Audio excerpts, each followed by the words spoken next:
All right, as promised, we're back, and today we have the Phantom gel probe, and we're going to talk about the actual ultrasound probes themselves, how they work, utilizing and maneuvering the ultrasound probes, and then needle driving underneath the ultrasound probe. So first, the ultrasound probes, and we touched on this the other day when we were talking about the GE machine. But we have different probes that do different things. They all work the same way. They are ultrasound, meaning they are sound. So sound waves come out of the end of this probe. I can't hear it though, right? Why can't I hear it? Well, the average human hears on a wavelength of about 1 to 20 hertz. These ultrasound probes, like this L412, goes between 4 and 12 millihertz. So way off the sound level that a human would need to hear it. But that's exactly what it is. It's sound. And just like when we talk, we get echoes and vibrations in here with our eardrums, the same thing. These sound waves come out and they hit things and they bounce back. So if I'm standing in a cavern, like in a cave, and I yell out and I get echo, echo, echo, those things are hitting, my voice is going out, my sound is hitting the stone, and it's coming back to me, and the stone really vibrates that back off. So when we're looking at something with the ultrasound probe, those things would show up more white. They're more hyperechoic. Now if I go like to the lake and go underwater and I try to yell something underwater, it's all dampened, it doesn't come back good. So those things show up hypoechoic, and they'll show up like black, and that's things like fluid and air and things, and from the lungs and vessels. So that'll show up black or hypoechoic, and I'll show you that just here in a second. So how does the ultrasound exactly work? Well, you'd have to ask the engineers for sure, but I can give you a quick basis on it. Is this thing's shooting out sound waves thousands of times a second. Sound waves are going out, coming back. It's registering that. The engineers in charge of making these know exactly how long sound takes for sound to travel through the body. So they extrapolate that somehow to show, okay, well, it bounced off this substance and came back, it must be 1 centimeter deep. It bounced off this substance, came back, based on our speeds, it must be 2 centimeters deep. And then also based, does it bounce, the sound bounce off a hard, like bone, nerves that'll come back typically hyperechoic, or is it pretty soft bounce back like blood in a blood vessel or air in a lung, to know if it's hypoechoic? And by extrapolating that information, it correlates it out into a map. Okay. We also touched base before. We have linear probes. This one's 4 to 12 millihertz, and we have curvilinear, and this one's 1 to 5 millihertz. So the sound is coming out at a much higher frequency on the linear probe than it is on the curve probe. So how does that make a difference? For starters, the shape of the probe, the footprint. This one's shooting out straight, so basically a rectangular pattern going straight out and back. The higher frequency is better for visualizing things that are more superficial. It's going to give you much greater detail of what it's seeing. If you go to the curvilinear probe, it's going to be better for visualizing things that are deep. It's not, the resolution won't be as high. So how can we kind of explain that better? Everybody here's used a camera probably, and used a camera with a manual focus. Both these probes will do the exact same thing. If I didn't have one, I could use the other one for the most part. Okay, but whenever we put the camera, say we have the focus all the way, or the zoom all the way out, we're going to put it on, and we're going to find our target that we want to take a picture of. And let's say it's 100 yards away. I have a field of view with my camera, and at 100 yards, when I'm not zoomed in, and say I'm zoomed to 4 power, my field of view might be 25 feet. Okay, that's like using this probe. I'm looking way far out. My resolution's not quite as good. Say my photograph's on a line of trees. I can see that there's trees. I can see that there's individual trees, but I can't see any focus like on the bark of the tree because I'm zoomed out. But I have a very large, wide field of view. Now, if I crank my focus in and go up to 10 power, that field of view greatly shrinks, but now I can see the individual bark on the tree. The resolution gets so much better. So that's the linear probe. I'm zoomed in, I get better resolution. It's more like the picture I'm getting from the linear probe. The sound waves come out of these probes, both of them, very, very thin line, right in the middle, right in line with this line right here. So they shoot out, they always use the descriptor like a credit card slice. So that becomes important. So people say, I can't find my needle on ultrasound. Well, look, there's my needle right in the middle. If I move my needle even that much, I'm going to lose sight of my needle because it's outside of that credit card line slice. And this is when I'm in plane, and we'll discuss that in a minute too. So if my needle's even crooked, even a little bit like this, what happens? I see a segment of my needle under the ultrasound when I probably what I think is the tip, but the tip's not under the ultrasound. The tip's farther advanced past the ultrasound probe, so we got to be careful of that too. So we always want to make sure, especially when we're in plane like this, that the needle's always right under the ultrasound because it comes out just like a credit card slice. If we're out of plane like this coming in, once again the ultrasound's coming out like this, so we're passing through it. So our needle will just show up as a dot, and that could be the tip of the needle dot.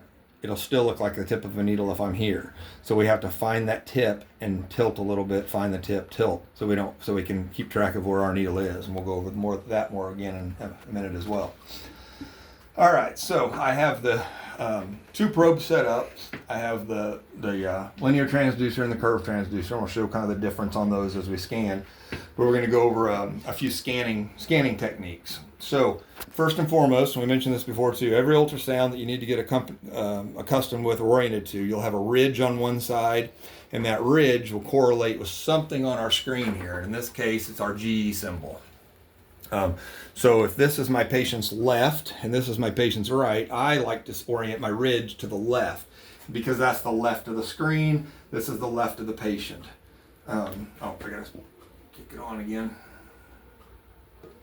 Just pick one. And we put it on. So here's my left side, here's my right side. So this is the phantom. You can see some nerves, you can see a vessel. The phantom's fairly dense tissue, so I'm going to turn up my gain. Remember, I can just slide my finger over here to the side to increase my gain. So, that looks better, right? So that's one of the things I do to start scanning is figure out my gain. Okay, so if you can picture this in your head real quick and see how zoomed in it is, I'm going to switch to the curved probe and just show you the difference on what it looks like. Jump over the curve real fast. Make sure my ridge is on the correct side.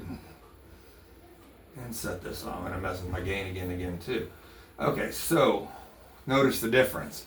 We're 6 centimeters depth. I can decrease the depth to make it bring it in a little more. So the resolution's not quite as good. It's a little more grainy. I can still see the structures I saw before, but now look, I've got a vein out here. I got a vein out here that I could not see with my linear probe.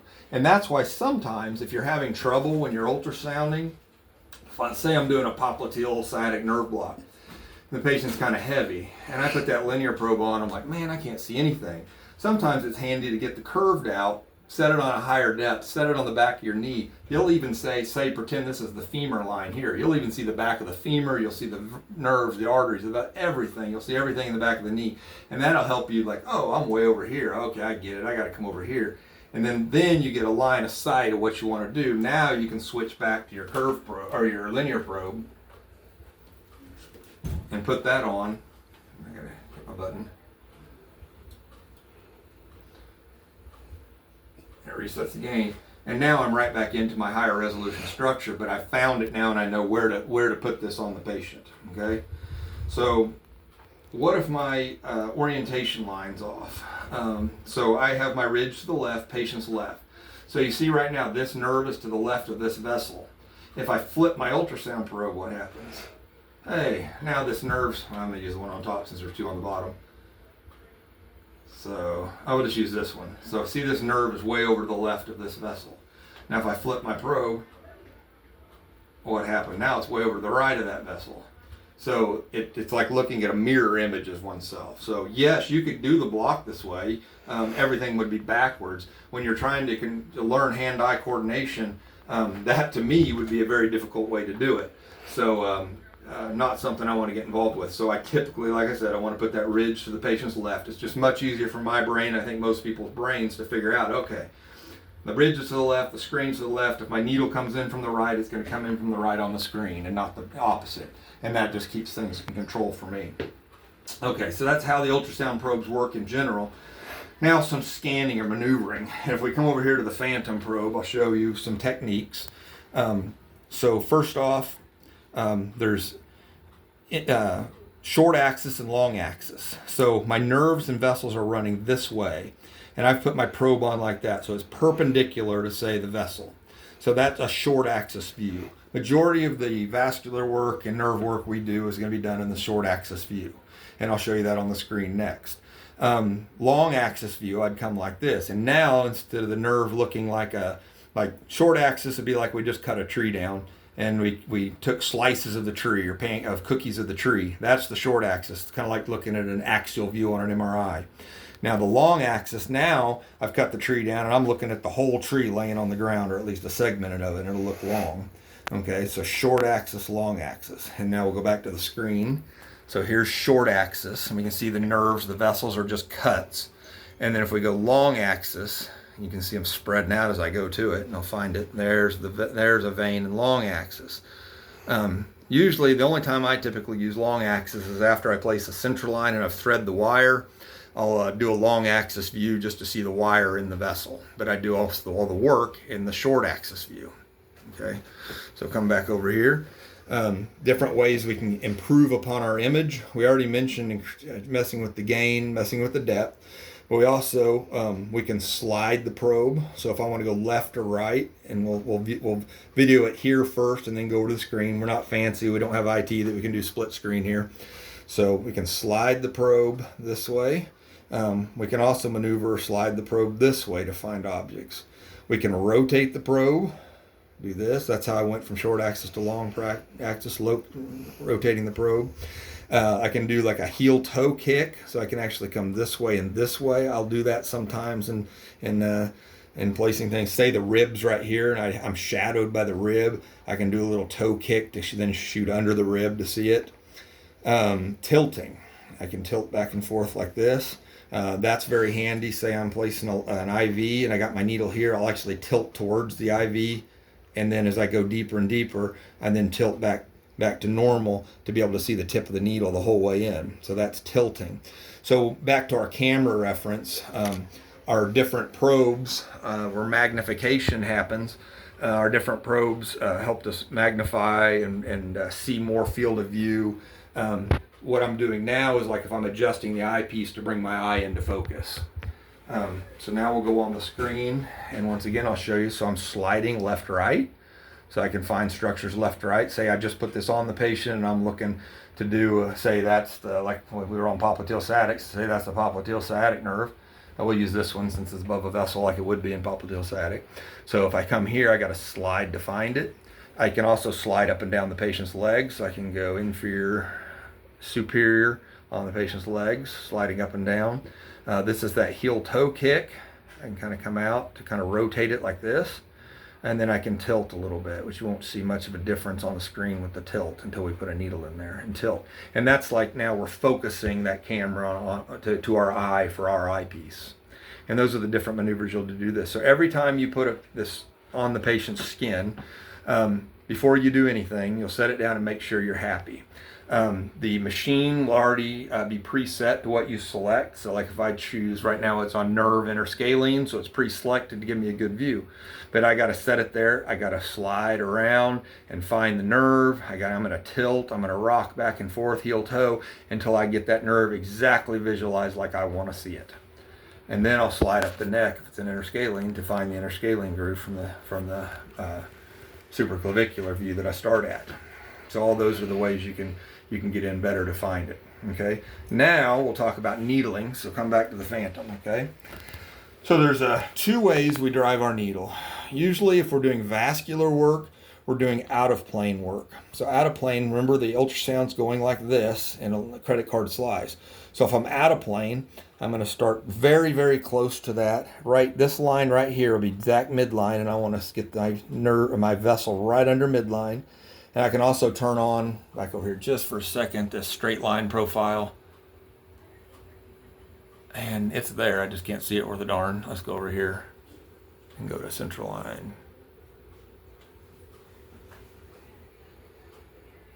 And it won't let me because I'm not on vein. But anyway, there's if I take this off, you can see it better. There's dash dots right down the middle of the screen. So those dots line up directly with this line. And so Out of plane, I'll put my needle in like this, and I'll go down and I'll drive it. Once again, knowing on the screen, if I want to move my needle left, I'll move it towards the notch. If I want to move it to the right, I'll move it away from the notch. There's not a lot of up-down maneuvering in the out-of-plane technique. It's mainly left-right and using tilt. So what I'll do is I'll tilt pretty good, and I'll get my needle just in view, and then I'll kind of tilt down until I see the needle in the vessel itself. And we'll show that on the screen next. So here's our vessel, and I'll go right smack dab in the middle, and I'll tilt towards it a little bit, and I'll just see a white dot. You can kind of see it right on top of the nerve there, and that's slightly left. So I'll move my needle tip slightly right, and I'll keep tilting, and there it is right above the vessel, and there I am in the vessel. Okay, so right there I just flatten it out, and slide my IV catheter in there and do my procedure. So that's the out of plane technique. Same way with the central line, except for you got a lot bigger target and it's a little deeper. The more the depth you have, the easier it is to kind of find your tip there before you go in.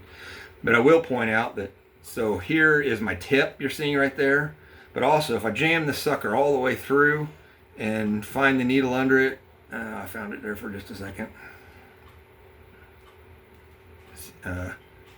Do it again. So there's my tip. If I go on through, so it's still seeing white there like it's my tip, that's actually mid shaft on the needle. I could follow that down. I'm sliding here towards the patient's head quite a ways, and here's the true tip down here below the vessel. So that's why you want to find the tip and keep it in view the whole time you're going in there. But we'll talk about that more on the next video when I do vascular access. Okay, coming back to the Phantom, we're going to do out of plane now. Or in plane, sorry, that was out of plane. So this is what we do majority of our nerve blocks on. So say I'm going to block a nerve. So this is the patient's left, this is the right. Say I got the C5 of the brachial plexus right under there. I want to start right in line with this line this time and come in. And I'm going to come in, like I said, that's the right. So I'm going to come in from the right of my screen and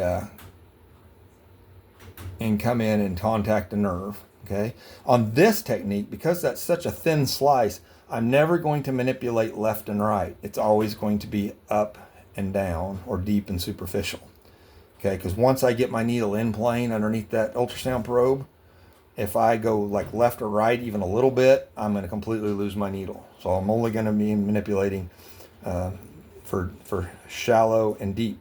So the tip of the needle will do the exact opposite of the hub. So if I'm on my screen and I want my, sorry, I'm having to bend a little bit to figure out where I'm going. So if I want my needle tip to go a little more shallow, I'm going to actually, I'll stay here just for a second, a little more shallow, I'm going to drop my hub to make it more shallow. If I want the tip to go deeper, I'm going to bring the tip up. Now that only works if you got a little bit of needle purchase in there. If I've got tons of needle purchase, all I'm doing is bending the needle at the patient's skin. So I'd have to back up, raise my hub, and go in to make the needle go deeper, or come back, lower the hub to make it go more superficial. And that's driving the needle on the in-plane technique. So we'll go here to the, this one's really superficial. You can also look to the right, your depth gauge. So this nerve is only 1 centimeter deep. This nerve's about 2 1/4, 2 1/2 deep. And so I'll go for this deeper one. So I'll slide in from the side and pick up my needle there, and I got to get it right underneath the... They're going to be sending a post-op down here, so we need to get the again. Okay. And then there's my needle, in really good view now. So I'll come in, if I want to come a little shallower with my needle, like I said, I drop the hub and I come up higher. If I want to go deeper, I raise the hub up and I go deeper. Okay, so I'll come straight in on the nerve to hit that and inject around my nerve. So much easier to view. Now you see how only a little bit of my needle's on the screen? I can slide my whole probe over this way farther and get a whole bunch more of my needle underneath in view. And that's typically a good idea to do whenever you're going like that. And that's needle driving. And like I said, we'll go over that a lot more when we're talking about the individual nerves and things like that. 3 ways you can see your needle real quick. One is visualization. I can see my needle. So now I can't see my needle, but look, I can still see the tissue distortion at the tip of my needle moving. And then a third way is if I put some fluid through there and actually hydrodistended the tissue a little bit. That, like that. Good, they're going to a different room. We can continue. Woo! All right. And so that's most of our nerve blocks, like I say, will come into that in-plane technique like this. Sure, there's a million things I'm forgetting. You might notice I'm doing this. So one way to tell a vein, and something I didn't mention on my probe, if I push my probe down, I put pressure on the patient, it can shorten the distance to nerves. It'll also squish down veins. If it's an artery, typically it won't be compressible like that. We'll go over that when we do vascular work too. So there's 3 ways you can see whether that's a vein or not. 1, is it compressible? 2, we'll turn on the color flow. There's a box right here that says color and put it in the box. If there's blood flowing through that, it will show it as blue or red. Now there's a common misconception that blue is vein and red is artery. It's actually blood flowing towards my probe is red, blood flowing away from my probe is blue. So if I want to see, say this, I'm thinking maybe this is a carotid artery. I'm going to tilt my probe towards the head, and if the blood flowing to it is red, that means it's venous blood coming down that's red, and I'm looking at the vein. If I point it down towards their chest, that's arterial blood coming up. If it's red, hey, guess what? I've got the vessel again. Turn that off. I gotta hit it a few times to get it back to normal. There we go. And so that's basically your basic ultrasound maneuvers. Getting the screen right. I guess while I have it on, I can show you that once again we can change the depth and we can change the gain. Make it darker, make it lighter. One more thing I guess I'll show real quick is, so my needle's coming in, make it very superficial. Really flat here. And you see how nice and bright that needle is. Now if I take the needle out and I come in at a very steep or acute angle, it's still showing the path where the needle was. Mm-hmm. So I can't really even find my needle now because I'm coming in super, super acute. There it is over to the side. Mm-hmm. So there it is coming in acute. So it's harder to see. So one thing I can do is I can hit this needle button, and I'm going to change it one time over here. Or actually I'm going to leave it the same, and I'm going to bring it across. And that should make the needle show brighter because I'm taking some of my beam over and making it perpendicular to the needle path, and it'll make the needle show up a little brighter if you ever lost your needle and can't find it. And if we come back over to me, the reason that happens is the ultrasound probes are coming straight out. If my needle is straight under it, that's going to give my most surface area for reflection. All my beams are going to hit that needle and shoot straight back. If I'm very, very steep like this, you can see that not many of those ultrasound probes are going to hit and bounce off that needle, and the ones that do are probably going to bounce over here off and not show up on the needle. So turning that straight line probe in shoots some of those rays or some of those sound that way to where it'll bounce back to the probe head. Okay. I think that's about it that we have for today. For the introduction. Next time we come in, we'll use the Phantom to show some needle positioning, but we'll also have somebody laying on the bed and scan their neck. And we're not going to stick their neck. We'll stick here while scanning and show them the scans of the neck, and then show you what's going on with the Phantom as we talk about putting a central line in. And might go over to doing a peripheral IV one more time too. I kind of hit that today, but we'll hit that one more time as well. So see you next time.